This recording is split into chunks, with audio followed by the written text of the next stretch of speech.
When you are manually entering a new student into the system, you need to follow the same process as if it was an online referral. Meaning, we come to referrals first. When you open the referral page, you're going to click New Referral, or just the New button. From here, you have to fill in the initial referral information, which is this top section, these 4 boxes. And you have to fill in the parent guardian state, the 2-letter initials for the state. To begin, in the student field, type their name or portion of it, and then you can hit search. This is to verify whether or not they're already in the system. Once you know that they're not in the system, you have to create a student record.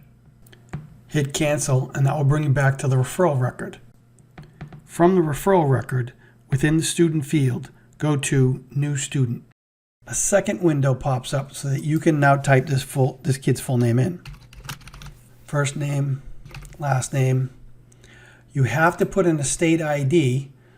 As the little button explains, this goes over to the December 1 count records. And this gets filled in to create that child code. So if you don't know what the state ID is, I just put in 1, and that's always a trigger to tell me to go back and add 1 once I have it. If you don't use the state codes, you have your own formula. Use whatever that is to fill it in.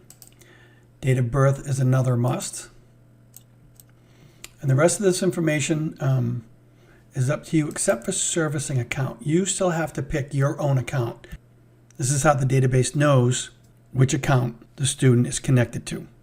Everything else in this page you don't have to fill in yet, but if you have it, great, go ahead and fill it in. You can see it gives you a warning that there might be duplicates in names. You can follow up with that if you want by clicking here and seeing the duplicates, just to confirm it's not the same kid, although we already checked it. But when it's close, this just gives you a warning. Hit save. And then when it brings you back to the referral record, the student you just entered is now in that student field. What's your internal eligibility decision? Is if the child is accepted or provisional, it means they're active in the system. Otherwise, if you still need information, it's pending. If they're not eligible because of the vision and hearing criteria, or they're eligible but they declined services and didn't want to be a part of the system, you've got these choices to select from. We're going to list them as selected.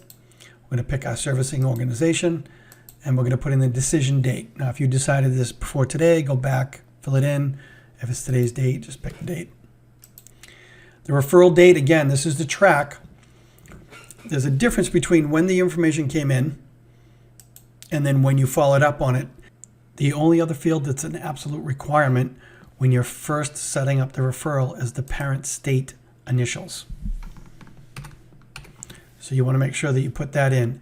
These are the fields, these 4 up top, the referral date, and the parent guardian state, the 2-letter initials, are the only things you need for the referral to set up the foundation or the basis of this information for the student in the database.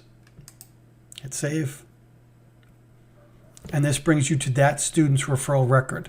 So you can add to this if the student was pending originally because there wasn't enough information in there, and you want to come in and change it from pending to accepted, you just click that pencil on the end or the edit button up top.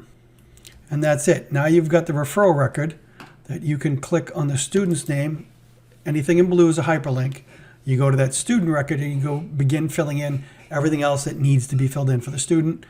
Change the state ID, add any other additional information that you now have over time, and you're done.